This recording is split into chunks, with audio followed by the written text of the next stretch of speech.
Jai Maa Kamakhya, Jai Bhairava, Jai Maa Tara. So today I will be speaking about the upcoming Gupta Navaratri that starts very soon and certain sadhanas that can be done. So we are, as we are already aware that there are multiple Navaratras that happen in a year, and each of these are very potent periods for any kind of Shakti Upasana. Two of them are already well known and well established, celebrated in a larger scale. But apart from those also, we have at least two other Navaratras when Upasakas, those who are into sadhana, they can spend those times in intensifying their practice and getting a more stronger contact with the sadhana and the deity that they are worshipping.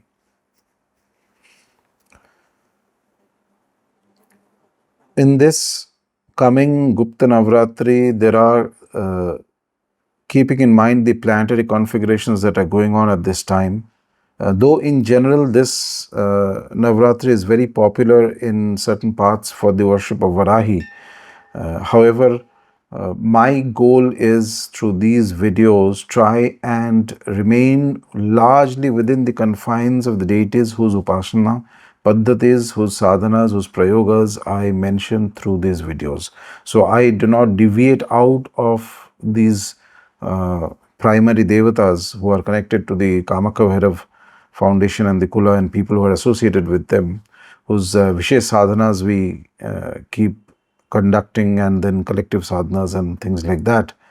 So more or less, I try and keep the guidance for sadhana within the ambit of these devatas whom we are worshipping, because that is how you develop strength and contact and depth in your sadhana, by remaining within a certain boundary of the deities that you are worshipping, and you keep repeating that process over and over, and it builds a much very healthy and very deep and very intimate contact with your Ishta Devata. So we are right now, the most prominent planetary configuration that we see is Jupiter moving through the Rashi of Cancer, Karkata. And as anybody with even a rudimentary knowledge of Jyotisha will tell you that this Jupiter is now extremely powerful, because this is the sign, the zodiac, where Brihaspati actually enters into a state of maximum exaltation. So it becomes very, very powerful, the Deva Guru. However, at the same time, one of the Jupiterian Rashis, Meena, is occupied by Saturn. So Jupiter is not entirely without some kind of influence of Saturn at this moment. So that changes the pure Jupiterian energy and brings in, along with that optimism and that growth, it brings in certain kinds of hard work, certain kinds of discipline, a bit of the Saturnine qualities. And this coming in the sign of Meena, which is one of the most spiritual signs, and also the natural, in the zodiac, it is a sign that governs spirituality, moksha, and things like that. So this is a very fantastic time for intensifying sadhana of Maa Tara. For all who have been doing the 16 Thursday sadhanas of Tara, along with that, the Vishesh sadhanas of Bhairava, at least, that, we have been encouraging over the last few years, every month, through the Kamakhya Bhairav Foundation and the Kamakhya Bhairav Kula. So, Bhairava Sadhana is important, as I've repeated multiple times, because he is the base on which Mahavidyas work. It is nearly impossible to attain perfection in Mahavidya Sadhana until the Upasaka has blessings of Bhairava. That is step one. I mean, somebody who does not have blessings of Bhairava, he may know all the paddhatis, all the mantras, every Sanskrit text, yet he is not going to succeed in Mahavidya Sadhana eventually, because the Adhara is just not strong enough to take that intensity of the Mahavidyas when she when the Divine Mother, when that huge, powerful energy in the form of a Mahavidya comes into somebody's life. So Bhairava becomes the base. He is also the Guru. And that is why he precisely is the Guru, because he knows the path better than anybody. He gives out the tantras when he is speaking to Bhairavi. He knows the nature of the mantras. He knows the nature of the Mahavidyas. He knows the path. He knows how strength is built into the human mind and body to be able to succeed in this sadhana.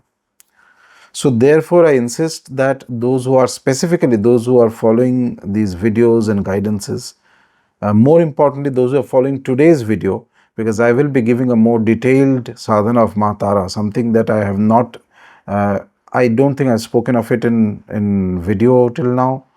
But I have made quite a few people whom I personally guide do this sadhana a few times, and it produces very nice results. It is important, therefore, that if you have just stumbled upon this video out of the blue and you have not done the 16 Thursday Maa Tara sadhanas that I have recommended, neither done the Bhairava sadhanas, then you do not go directly into this Maa Tara sadhana. This is only for people who have been practicing that for at least one set of Thursday sadhanas, ideally 2 or 3, and therefore have developed some kind of a strong bond or an emotional contact with Maa Tara. For them, this is a very good sadhana. So again, just a brief 2 lines in terms of the mantra. The standard, the tantras mention multiple different mantras of Tara. In some of the older tantras, compendium texts of Tantra specifically, we have a particular kind of Vija, which then in the later Tantras of Tara, that Vija is changed, and this change in the Vija is attributed to removal of a curse by Rishi Vasishtha when he was unable to succeed in the Tara Upasana when he was doing in Kamrup Pitha a long time ago. So he was about to curse the Vidya, and in order to mitigate the effects of that curse, because he is a Rishi, so therefore the Vija mantra of Tara was changed slightly in the later tantras. Apart from that, there are at least 8 well-known mantras of Tara, which includes the Panchakshari and the Chaturakshari mantra, Tara, both of Tara, Ekajata, Nila Saraswati, all the 3 forms. Whereas there are other mantras of Tara which had been used by other devatas in their upasana, like mantras used by Vishnu, mantras used by Brahma and the other gods, etc. Apart from this, there are mantras of Mahogra Tara, there are various variations of Tara mantra across the tantras. Each of these mantras have their krama, they have their, nyasa and things like that, and they require certain kind of guidance in order for an upasaka to do those sadhanas a little bit more, in a more strong format. However, the mantra that I insist people do on the 16th Thursday sadhana of Maa Tara is a mantra that is almost like a Nama mantra with just one small additional Vija, which is one of the most harmless of all the Vijas in the Tantric pantheon. Harmless because it removes Maya, it is connected to Maya and it removes the Maya of the Upasaka. So one sees reality as it is when that Vija is used. It is almost the equivalent of Pranava in the Vedic system. And this mantra comes to us from the Tara Pratyangira Kavaja, which is found from the Rudrayamal Tantra, where there is one line that mentions this mantra. So it is almost like a Nama mantra of Maa Tara, but it is extremely useful and extremely beautiful mantra. And as one does sadhana of this mantra properly,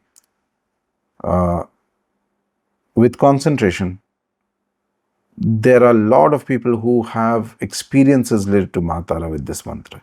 So in a way, this is a mantra that protects and brings out that innate quality of Tara for which she is so renowned as the ultimate guide among the Mahavidyas.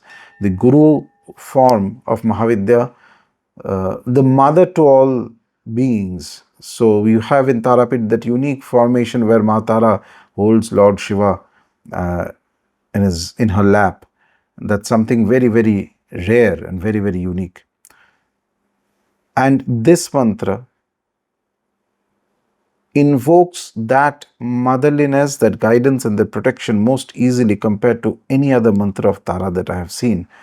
It is not a mantra that invokes the smashanic energy of Maa Tara. It is rather a mantra that guides, that protects the Upasaka. And if you have faith, and as I've seen in many cases, it also brings about a very direct experience of Tara in the sadhak's life. So with that background, and also that caveat that you must have already done the 16th Thursday Upasana of Maa Tara at least once, if not more than once. For those people, this Navaratri is very good to do, spend in a little bit more focused sadhana of Maa Tara with this specific mantra. So very simply, you can keep a photo of Maa Tara. Again, do not keep any exotic photos or these days there are all sorts of people flooding the internet with all kinds of weird and strange images of deities. It's better to stick to something that is more well-known and well-tested. So you can keep a photo of Maa Tara from Tarapit. She's very, very beautiful and very protective in her, energy and her nature. And that protection is what millions of people feel when they actually go to Tarapit and have her darshan. Or even when mentally you connect to her, even if you may not be physically present in Tarapit. So you can keep that photo of Maa Tara, and with a very simple diya, with an agarbatti and a sankalpa, you do 36 malas of that mantra every day. The number of malas that has to be done is 36. You may do it in one sitting, that is very good. You may do it in 2 sittings, up to you. It works very well if done in early morning sunrise time. It's very powerful. Or you do it in the evening or maybe after 8, but do not do it after 12 at night. Do not start after 12 at night. But sunrise time, Brahma Murta, is very good to do for this mantra. You can use a Rudraksha mala, Sphatik mala, or a red Hakik mala, or a red Munga mala. So any kind of red mala is very good to use with this mantra, or just a Rudraksha mala or a Sphatika mala is also good enough. So basically you light a diya. If you can keep an akhanda diya, that is very good. If you keep a photo of Maa Tara, that is good enough. Offer some naivedyam and basic dhoop, deep, naivedya, flowers, the basic panchopachara that has to be offered to any devata. Do it. Now, whenever I mention, there is always going to be a lot of questions and emails asking that, okay, I cannot do the panchopachara, I cannot provide bhog. So it's up to you how much you can do. Ideally, a basic panchopachara is good enough. 5 things, 5 tattvas are offered to the Devi and a diya. And if you can keep an akhanda diya, that is excellent. If not, then whenever you're doing the japa, then there should be diya, there should be dhoop, etc. Try and do it with the least amount of disturbance that is possible. And then sit down, mentally pray to the Guru Tattva that there should be protection and guidance. Pray to Bhairava. At least 10 times do Om Bhairavaya Namah and pray to Bhairava both as a guru and as a guide in this sadhana. And then you can start doing japa of that mantra, 36 malas. You can do it in one sitting, you can do it in multiple sittings, but if you do it one sitting, it is very good. So like this, you keep doing it for a period of 9 days. After the 9th day, in between, again, if you want to, so I am mentioning the process as it comes in, as I, when I was doing my own sadhana, as it came to me. So if you're not able to do all these steps, that's fine. There's no need to ask. Do whatever you can to whatever degree is possible for you in your own context, Desh Kalpatra. On the Ashtami and Navami and the Sandhi Kala between the 2 periods, if possible, then you can give 1 or 3 lemon balis. Lemon bali method, everything will be written down by the team when they mention the details of the sadhana in the description or in comments wherever it's feasible. So you can give those lemon balis during the Sandhi Kala. Sandhi is when Ashtami and Navami, that crucial junction period, when it's considered that Devi takes on the most aggressive form of Chamunda, any Devi actually. But keep doing this 36 malas. Those who are more familiar with Maa Tara Sadhana, along with this 36 malas of the Maa Tara Japa, you can also chant the Ashtottara Nama of Tara at the conclusion of the 36 malas.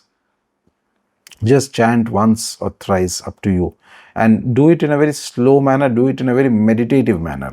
So basically, if you keep doing this mantra and if you do it in a place where there is least disturbance, when you do it, keep your focus on your heart. Imagine that this great, tremendous force which has a guiding, a healing propensity, who's like a mother to everybody, that force resides inside your heart and is guiding you constantly through all the ups and downs of life, protecting you and giving you energy and giving you more enthusiasm to enjoy life as it is meant to be enjoyed in a very healthy manner.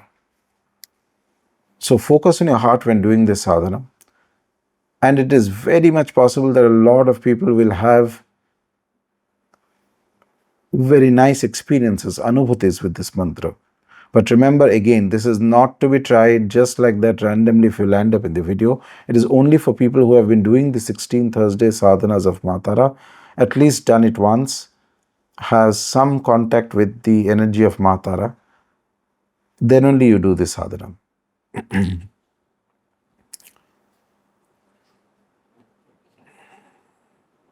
At the conclusion of the sadhana, if possible, you can do a homa with this mantra. A simple homa method will be mentioned. So this is a very sattvic and simple method that will be mentioned by the team. Tara sadhana, actually, if we do it more formally,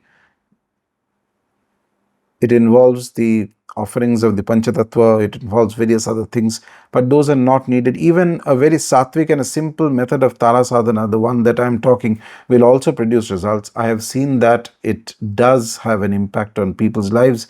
I have made many people over periods of time practice this sadhana, and I've observed how it brings a definite and a positive impact in the sadhak's life and brings some blessings of Maa Tara very clearly. It's very evident to that people who are doing this sadhana.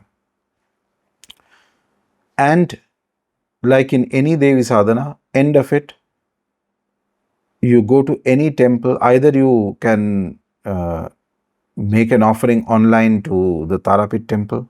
If not, go to any Devi temple, be it Durga temple, Chamunda, Kali, does not matter. Any Devi temple, offer one coconut, offer a diya, offer naivedyam, and offer any kind of vastra to Devi. Vastra could be anything, even a small piece of cloth, new cloth is fine. Or if somebody wants to offer a sari, that is up to them. So that can be done. And finally, at the end of the conclusion of it, you have to feed little girls. Even one little girl is fine. If you can't feed, if you don't have any option of feeding, then you can donate to any orphanage where annadanam, where little children, little girls specifically, are taken care of. So that is the last option. If you can feed somebody in front of you, that is the best. It gives you more blessings very clearly. So this is the basic sadhana, but it is a very, very potent sadhana. I have made and I've observed the effect of the sadhana in the lives of many people, and it brings a very clear boost in their spiritual journey. Remember, this sadhana is not to be done for any material purpose. It is only if you want to develop spiritually and get closer to Maa Tara. Then this is a very good sadhana. But if you have material desires, a lot of them, that you want this, that, etc., then think twice about jumping into this sadhana. But otherwise, this is very, very useful. And I will ask the team to write down the steps once again, either in the description or maybe in the comments, so that it's easy for people to follow.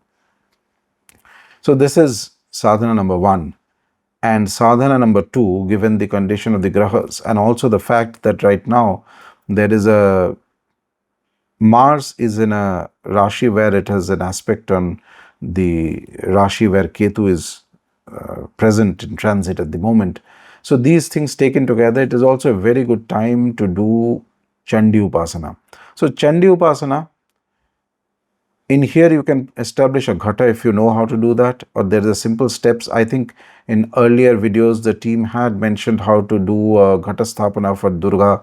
You can use the same method of doing, and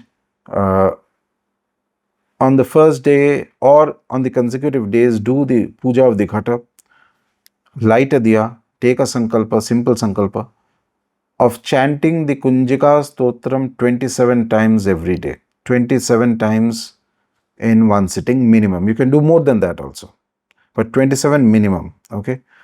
I mean, if you are very comfortable with the Kunjika, you can even go up to 54, no problem. But 27 is the minimum time that you should do in one sitting. Ideally, this sadhana is done at night. If you can start after 8, 8:30 or 9, that is very good to do. Just have a diya, switch off the main lights. Again, do not keep any weird photo of Durga or Chamunda from the internet. If at all you have to keep a photo, you can keep a photo of Maa Durga, simple photo of Maa Durga, or if you have the Ghata, that is good enough. So 27 times you do, minimum 27 times you do the Kunjika Stotram, and after that you read the Argala Stotram.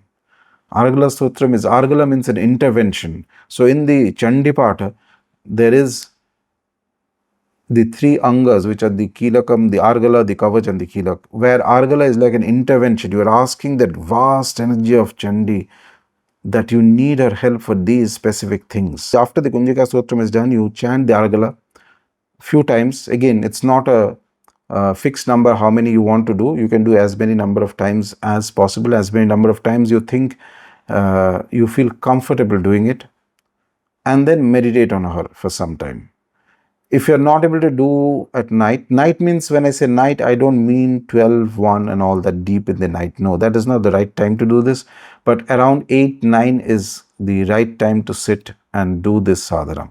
Or you can do in the Brahma Muhurtam or any time in the day, whatever time is comfortable for you. This is the basic sadhana. It's a very easy sadhana to do. If you are not able, if you have more time and if you are capable, along with this, you can also read the Durga Saptashati. Maybe you can break up the Saptashati chanting over a period of 9 days by doing 1 chapter a day, maybe 2 chapters a day, something like that. It's up to you again in what pace you want to do that. But if you're doing the Saptashati reading, it is good to read the original Sanskrit instead of translations in Hindi or any other language, because that original Sanskrit has a certain kind of power. Of course, actual Chandi Upasana is quite different from this. It requires precision, it requires correct pronunciation, and it requires puja of Chandika before you do that, and along with that some japa of the Navarna mantra in order to make it impactful and effective. However, in this case, your main sadhana is actually the Kunjika. The Kunjika itself covers a whole lot of ground. Along with that, after you generate the energy through the Kunjika, you chant the Argala Stotram in order to bring certain very specific intervention blessings of the Divine Mother in the form of Chandika into your life. And then you read the Durga Saptashati more as a stuti, as an offering to the best of your ability. You need not do it perfectly. If you are not comfortable with Durga Saptashati reading, you can skip that. But if you are comfortable, you can try that. Spread out the whole 13 chapters over a period of 10 days. And it's up to you how you want to do it. You can do chapter 1 first day, maybe chapter 2, 3 and 4 on the second day, or maybe 2 and 3 on the second day, 4 and 5 on the third day. Like this, you break it up according to you, whatever is convenient for you over 9 days of time. In here too, during the Sandhikala, whose period again the timing will be mentioned by the team, you can offer lemon bali, which is very good to do. It removes badhas and obstacles. At the end of it, you can do a Homa of Kunjika Stotram also. It is almost similar to the Durga Homa, same type of invocations, only you are to offer ahutis into the fire while reciting the Kunjika Stotram. Every 2 lines of the Kunjika you have to add a swaha, especially from the section which starts as Atha mantra, that section. First you have the large mantra of the Kunjika, and then from the next 2 lines, every 2 lines you add a swaha, and you can give offering in the fire. Like this, you can do 9 iterations of offerings of the Kunjika into the Homagni. This is very good to do. And after that, if you complete 9, do at least 1 set of offerings of the Aragala Stotram into the fire. And then you conclude the Homa. Finally, you visit any Devi temple, offer a vastram, offer a coconut, offer some dakshina, dhoop, deep, whatever you can, and eventually at the end feed at least 1 small girl. Same principle, if you can feed yourself, if the girl is eating in front of you, that is the best. If you cannot do that, then if there is no possibility of feeding any little girl in the area where you live, then at least donate to any organization that does annadanam and feeding little children. It will also count as a blessing for you. So this is also a very potent sadhana, very beautiful sadhana, and very protective sadhana that invokes the energy of Durga and Chandika in these crucial times, and it acts as a kavach, as a shield on the Upasaka.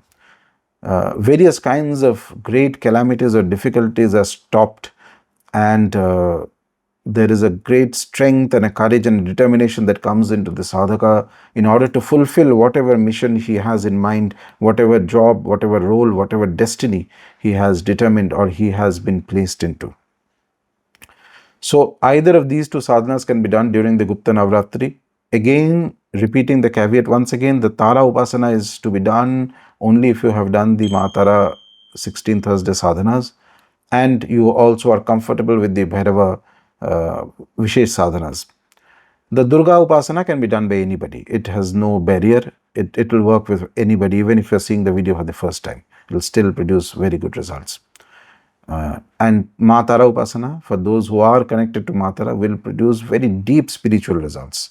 Don't think of material aspects, think of spiritual aspects, and she will bring you into a very... I'm confident that this sadhana, if there are 100 people doing it, at least 60 to 65 of them will have very solid experiences of Devi, because the times are like this. The grahas are at the moment in this kind of a configuration. So with that, I'll end the video here. Jai Maa Kamakhya, Jai Maa Tara, Jai Bhairava.